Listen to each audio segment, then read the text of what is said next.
S'il vous plaît, laissez-moi entrer. Je suis enceinte. Je ne peux plus me retenir. Tu ne sais pas lire. Réservé aux clients du café.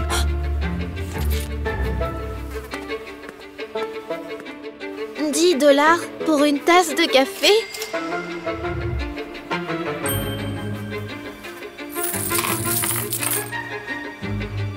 Il me manque 50 centimes.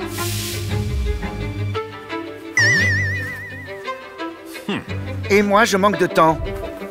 Dehors. Laissez-la entrer. Je vais payer. Allez vous rafraîchir, madame.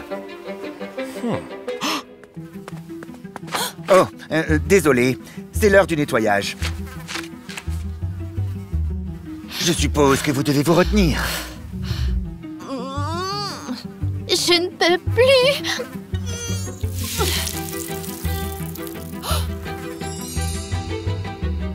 Oh mon Dieu, je suis si embarrassée. C'est quoi ce délire? Prends une serpillière tout de suite. Désolée. À ce stade de ma grossesse, je ne peux pas me pencher. Tu dois le faire. J'attends mon nouveau partenaire d'affaires. Et tout doit être parfait pour son arrivée. En fait, je suis déjà là.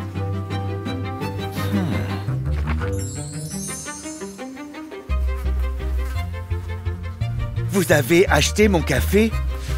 Comme vous le voyez, je suis obsédé par la propreté.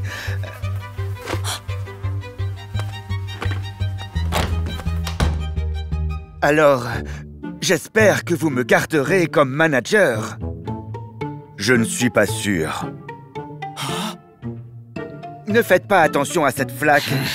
La sans-abri va nettoyer tout de suite.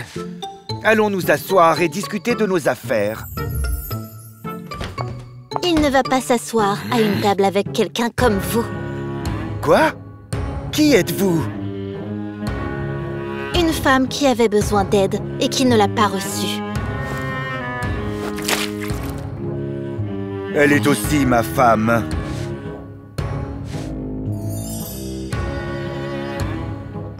Elle avait des doutes sur vous. Et il semblerait qu'elle avait raison.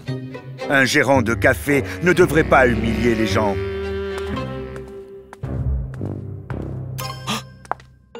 Attendez, s'il vous plaît.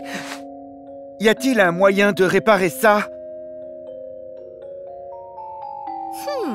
Eh bien, j'ai une idée. Bravo! Tu te débrouilles très bien.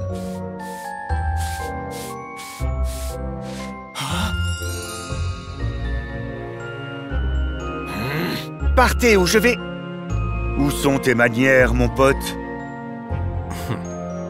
Je voulais dire, je vais vous chercher quelque chose de chaud. La vie est un boomerang. On récolte ce que l'on sème. Mon mari a refusé de coucher avec moi tant que je n'aurais pas rasé tous les poils de mon corps. C'est dégoûtant de te regarder. Et encore plus de te toucher.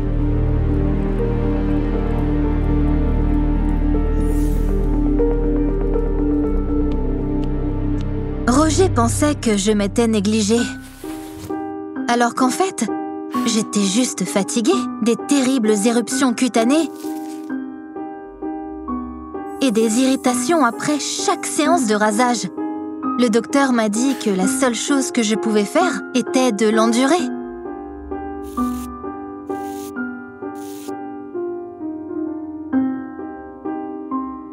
Mais j'ai décidé qu'au lieu de me raser tous les jours comme avant, je ne le ferai que lorsque j'en aurai envie.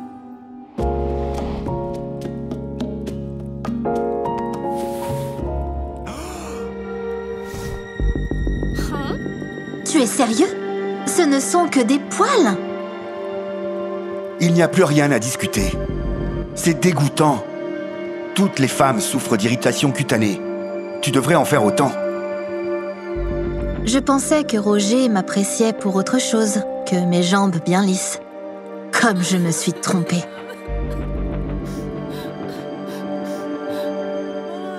Quand je suis descendue le lendemain matin, mon mari était déjà réveillé et avait enfilé son maillot de bain. J'ai décidé d'organiser une fête autour de la piscine. Ça ne te dérange pas, n'est-ce pas? J'ai vu tous nos amis dans le jardin. J'ai tout de suite compris ce que Roger préparait. Il était sûr que je n'oserais pas apparaître devant tout le monde avec une tenue aussi inappropriée. Mais j'ai décidé de ne pas me laisser faire.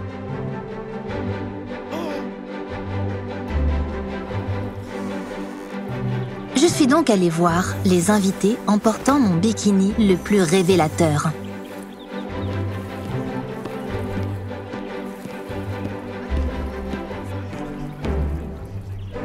Oh, salut Lily, tu as l'air superbe. Nos amis m'ont dévisagée et ont chuchoté, mais n'ont pas osé me dire quoi que ce soit en face, contrairement à leurs enfants.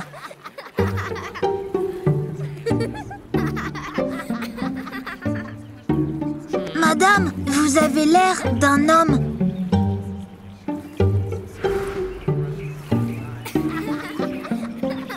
Nos amis n'ont pas pu s'empêcher de rire, mais j'ai décidé de les ignorer.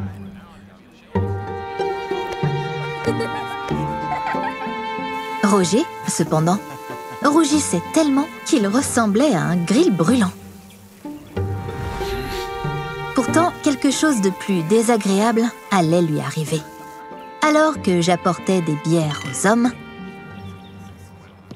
je les ai entendus se moquer de Roger. Saviez-vous que Roger adore les vêtements en fourrure? Je ne le savais pas. Malheureusement, mon mari n'a pas pris ma défense et s'est contenté d'en rire. Exactement, c'est pourquoi j'ai acheté ce chien.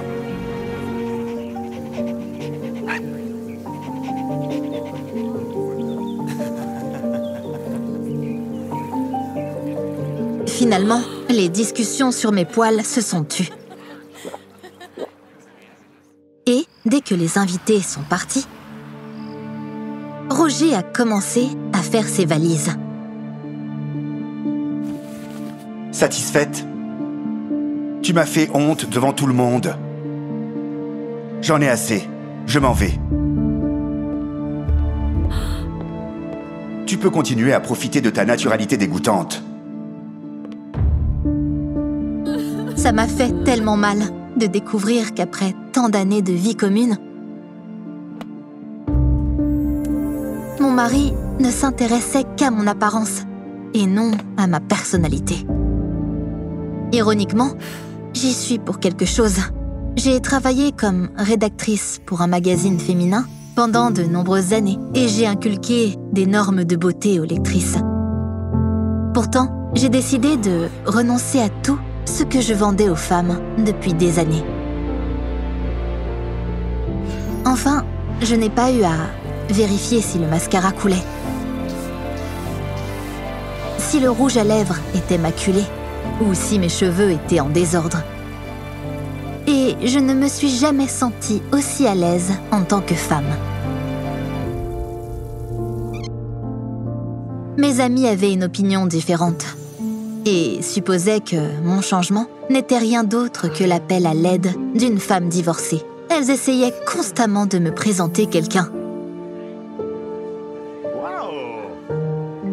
Et après mon refus, elles ont décidé qu'il était temps pour moi d'obtenir une aide professionnelle. Le Dr Smith est un très bon spécialiste. Il t'aidera. J'ai été choquée par le fait que mes proches préféraient croire que j'étais déprimée plutôt que d'accepter que je ne veuille plus me torturer, sans parler des étrangers. Alors, pour lutter contre cette étroitesse d'esprit, j'ai écrit un grand article pour un magazine dans lequel j'ai raconté mon histoire personnelle. Et je dénonçais les entreprises qui nous imposent des normes de beauté dans le seul but de vendre leurs produits. En couverture, j'ai utilisé un mannequin dont les aisselles n'étaient pas rasées.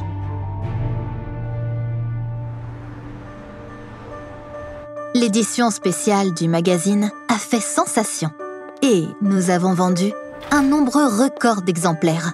Tout le monde parlait de mon article.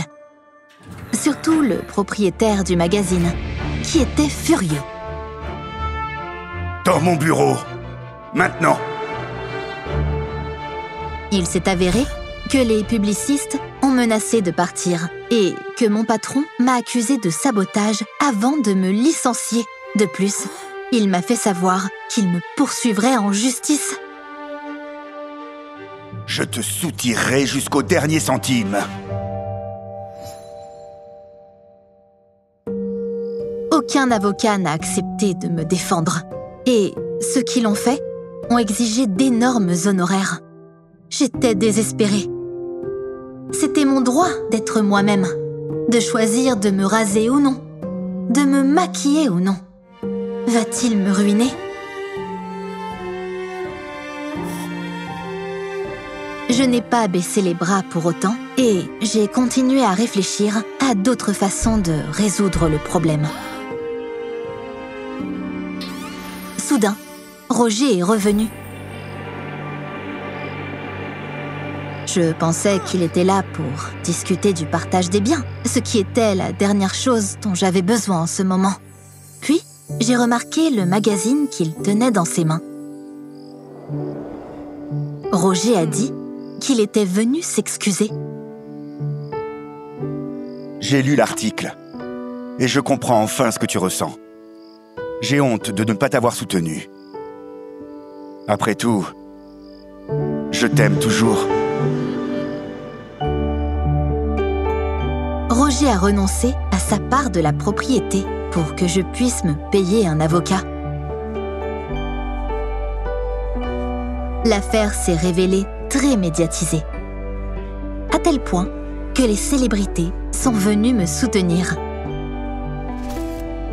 Ils ont créé un hashtag en ligne et ont commencé à poster des photos de leurs jambes et aisselles non rasées. J'ai gagné le procès et j'ai reçu un énorme dédommagement que j'ai utilisé pour lancer mon propre magazine. Roger et moi, on s'est remis ensemble et quand j'ai décidé de le remercier pour son soutien, il a remarqué que je m'étais à nouveau rasé les jambes. Mais pourquoi ? Tu n'es pas obligé de faire ça. Il s'est passé quelque chose ? C'est ça le truc. Il ne s'est rien passé. J'ai juste eu envie de le faire aujourd'hui. Tout le monde a le droit d'avoir l'apparence qu'il veut. Et ce n'est pas l'affaire des autres.